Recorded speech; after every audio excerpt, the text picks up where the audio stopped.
get advice, get counsel. It's one of the reasons we're having this conversation, because we get questions from young people all the time. Be willing to pay the price.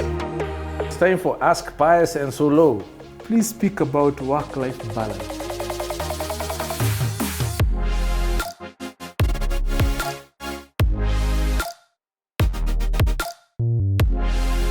Welcome to the tea. As you make this choice between quality and quantity, that there is some tension. There is some tension. You don't choose quantity so much that you are so much in your comfort zone that you can't grow. Right. Yeah. If you're choosing where to live, which neighborhood to live in, don't go so low that also, again, you'll never think of how you will grow from that point onwards.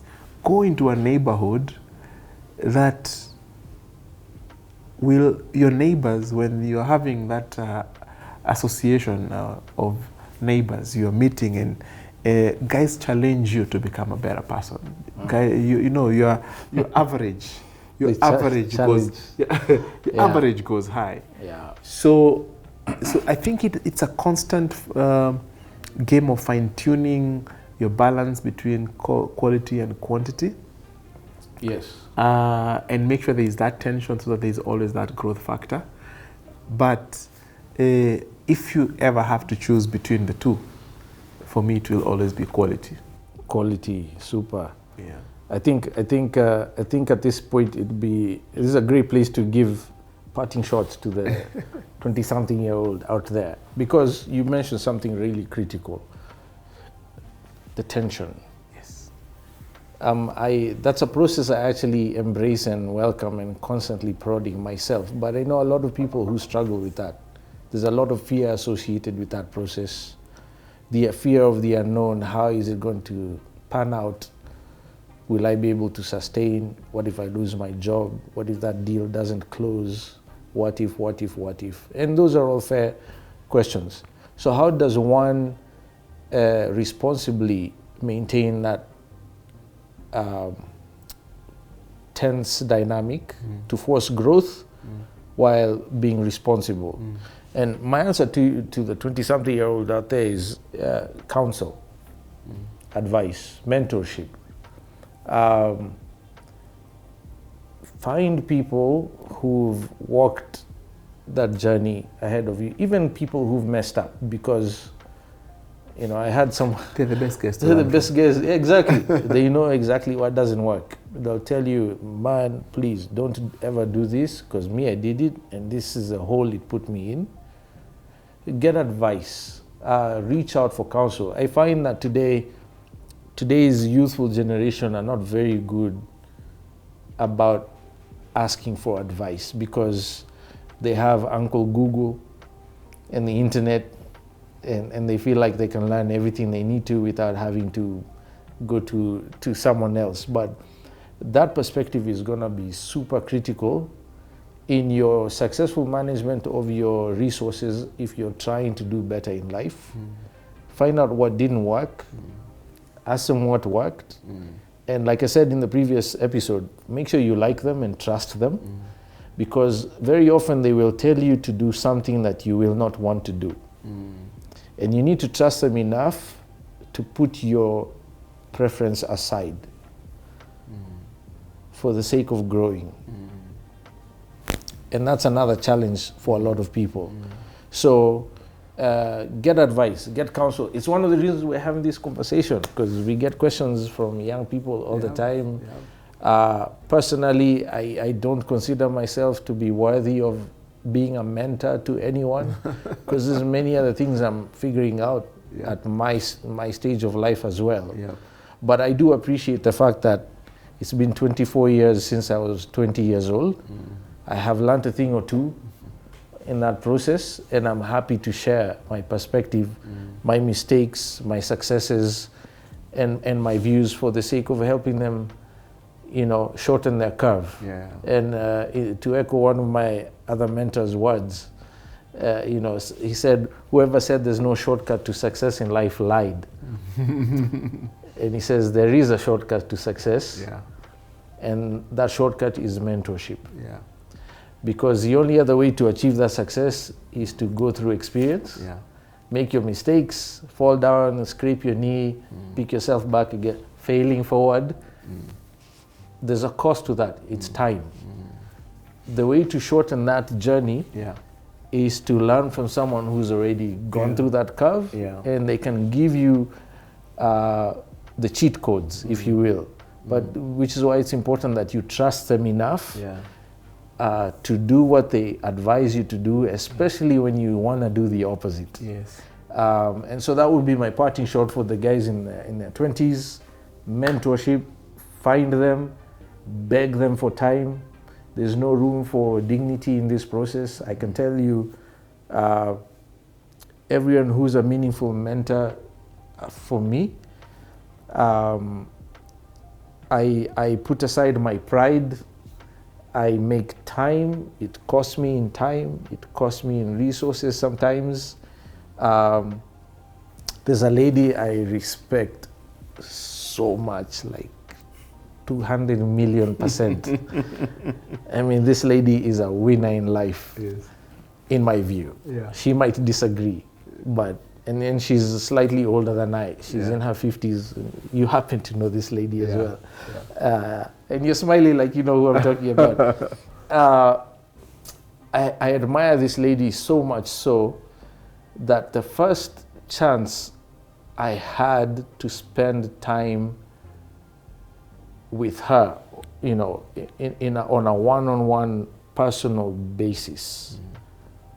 And she opened that window of extension. She happened to be living somewhere else in the world. I had to buy a ticket. I had to apply for a visa. But I did.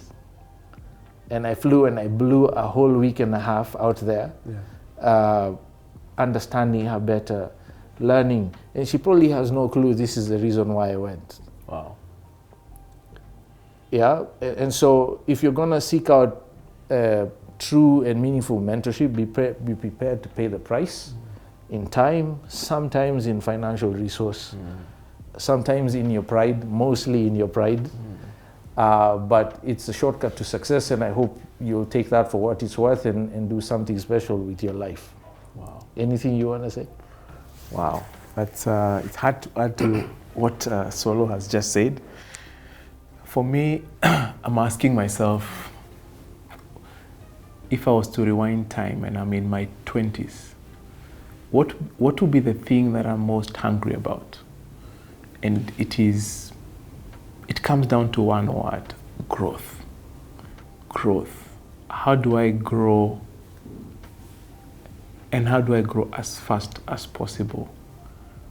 Because time is on your side and you want to redeem as much time as possible. I don't want to get to my 50s and my 60s and I'm like, I wish I did this when I was in my 20s. So growth is the biggest driving factor of our decisions when you're not 20. Unfortunately, growth comes at a price. So be willing to pay the price. And how do you pay this price? You'll be faced with decisions, and these decisions will be about balancing between quality and quantity. Now, quality comes at a price, at a premium price. Quantity gives you volume. Now, in this balancing act, because you're looking for growth, you've got to pay a little bit less for the price and reduce your volume a bit, and that's the price you pay for growth. What do I mean? If you get your first job and you're being paid 20,000 bob, and you pay 20,000 bob for quality, or you pay 20,000 bob for quantity, then you have no firepower to grow you into the future. And that's why this concept of paying yourself is so important. Save some fire powder to propel you into that future, The biggest thing, by the way, we've discovered when people are called senior citizens or retirees, the biggest currency at that point is liquidity. If you don't have liquidity, you're done. So, and this game starts from the moment you're in your early 20s when you're starting your career. Yeah. So, in this balancing act between quality and quantity, remember to save some fire powder. And that will become you're paying yourself and you're paying yourself forward. You're paying yourself forward. And that will build up so rapidly and you start compounding and compounding. And I'm not just talking about money, I'm talking about many other aspects. Building your character, all these things, small habits that you do on a day-to-day basis. The things we said, social capital, friendships, small changes, big results. This is really what will really propel you. So for me, your early 20s is about setting yourself for success. And you've got to be willing to pay the price. Okay, so it's time for Ask Pius and Solo. And I'm Solo in case you're wondering. And I'll kick it off.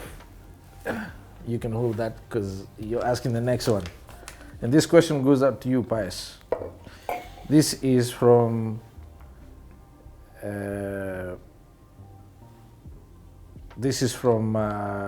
Erastus. Thoughts on your environment and where you live?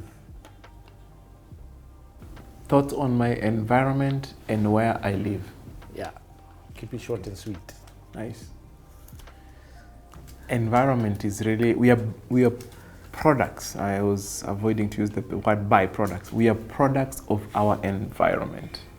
Our environment shapes us. Our environment is, it just breeds us to become who we are. Our environment includes the people that we grow up with, the people, the neighborhood we grow up in. And it can shape you or break you. I happen to have grown in a neighborhood that was very difficult to come out successfully. It was breeding thugs, at the same time it was breeding guys like us, but guys like us were very few. We were the outliers. We were called the Barbies. They were Barbies those days, you know. But it's because we took a different mindset and did not go along with what the environment was dictating. So yes, there are exceptions in an environment. And if you happen to come from such an environment, I would say if it's a tough environment, then you need to be on the exceptional side. If it is a great environment, then soak in, create your networks as much as possible, because you will need those networks in the future. Yeah. Some of us, we've had to create networks as we were growing. Yes. Yes. That's awesome. Might I add something to that? Yeah. So for the guy or girl who's in the wrong environment, the less than ideal environment, rough environment, and so on, how to be the exception is to invest in your thinking and make sure you're okay in here. Otherwise, whatever is around you will get inside. So, invest in yourself, read the right things, listen to the right people, and you will be able to get yourself out. Cool. It's my turn, man. Solo. Make it easy. Let's see, man. This is from Shiro. Shiro is asking, what experiences have been meaningful in your life and why? I can talk about that for a whole day. 50-something years.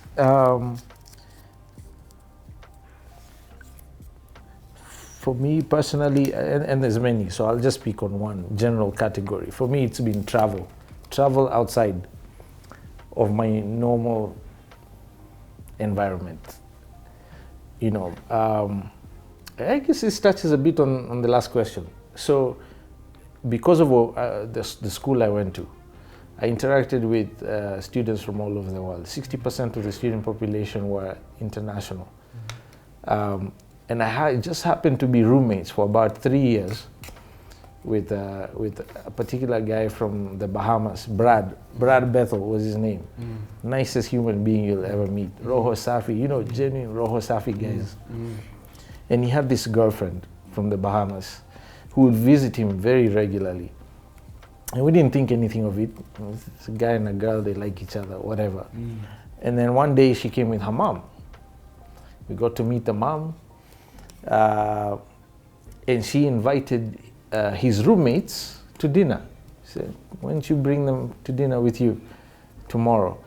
She said, college kids, especially us struggling Kenyan ones. Yes, nice meal that someone else is paying for, that we can't afford. So we put on our Sunday bests.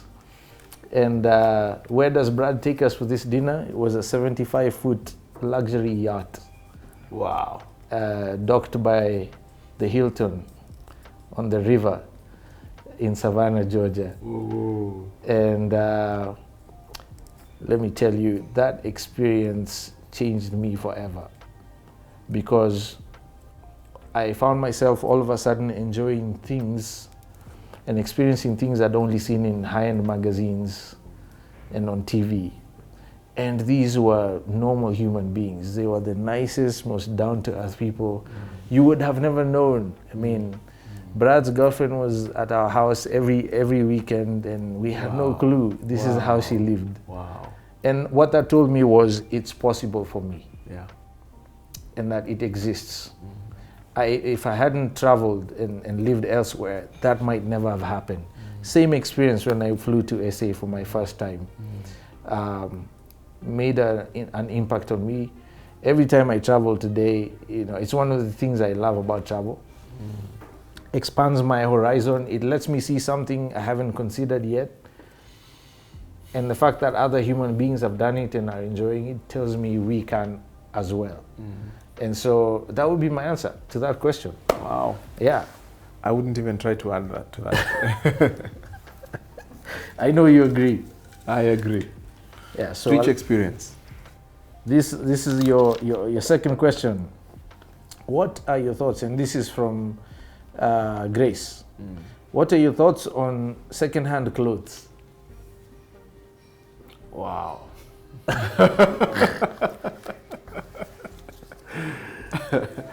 Solo, I think you have a way of picking these questions.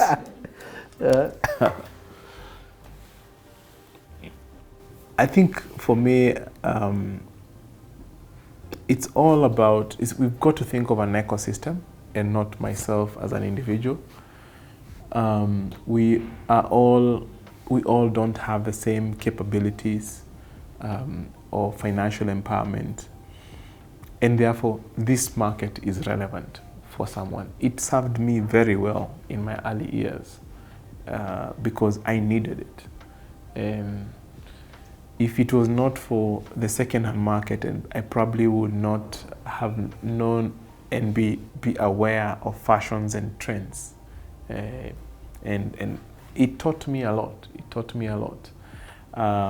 So I think it's a very vibrant market. And that's what we say in investment. A market is a place where people come with different opinions.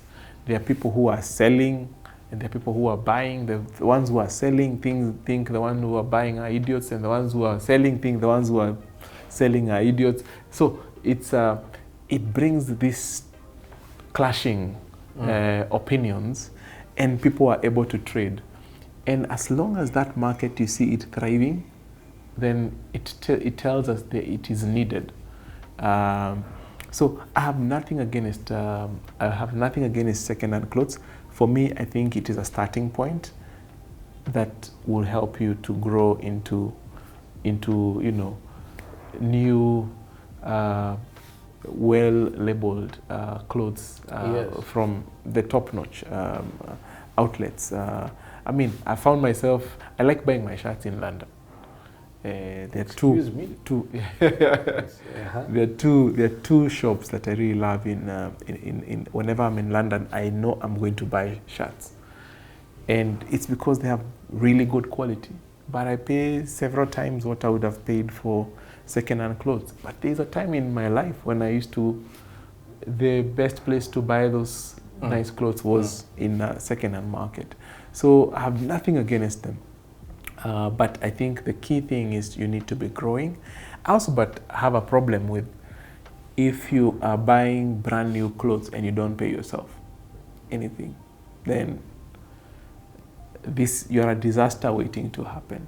And it's only a matter of time, and I see that quite a bit. So for me, it brings us back to that, quality versus quantity, with some aspect of paying yourself. Always leave some room to pay yourself in that equation. Excellent. Should I ask you the third one? Let me. Man, Yeah, I bring better it. deliver a good one, man. Bring it, man. I can handle whatever, man. Oh, this suits you. Uh-huh. This suits you. This is a question from Richard, and it says, please speak about work-life balance. Work-life balance. I am the last person who would advise on work-life balance, because my work life is very imbalanced. I spend crazy long hours at work. Even when I'm at home, I'm working. I travel a lot locally because of scouting for land and buying land, selling land. But yes, it's important. You have to balance everything in moderation, I like to say. You have to figure out what's a good balance. I'm not sure what Richie wants me to say about that question. It's one that's intuitive. So figure out what works. Again, for you 20-something-year-olds, because you don't have a family likely yet, you have fewer things tying you down. Take advantage of your time. Now is the time to put in 15-hour work days, if you must, because you're investing in yourself, you're investing in your career, you're building value. So do it now, because when you start having families and getting older, that's not going to be an option. Yeah. So that's my advice to you. Everything in moderation, have some fun, work hard, play hard, and take advantage of your premium, which at the moment is time. Yeah, that's a good one. And if I may add, I personally believe if your work is your calling, if your work is the place where God has called you to serve your purpose, then there is nothing. The concept of work-life balance doesn't apply. Your work, which is your life purpose, tends to blend with your family. They are never in conflict. My kids, my family, they pray for Nabo, like they are a part of Nabo family, and therefore we are in each other's life. So you shouldn't miss the season of bring up your family because of your calling or ministry, and you should also not miss your ministry because of your family. They have to blend and find a nice balance and coexist harmoniously. So that's what I would say. Find what you love, that you'd love to do every single day of the year, and then you'll never have to struggle with the question of work-life balance. All right, thank you so much for tuning in and joining us as we had this conversation. I hope it added some value to your lives, and I look forward to the next one. And we are here for you. Please throw as many questions as possible in the comment section. We just want to give this back to you guys as much as we can. As Solo said, we may not have all the answers, but We want to share our life story, our experiences with you as we answer your questions. So ask Solo and Pius, or ask Pius and Solo. And there is still cooking a lot more conversations. Please tune in. You can put the ring button for the next one for notification. We look forward to speaking to you. Take care for now. This is The Tea, and I'm Pius Muchiri. I am Solomon Wangwe. See you next time.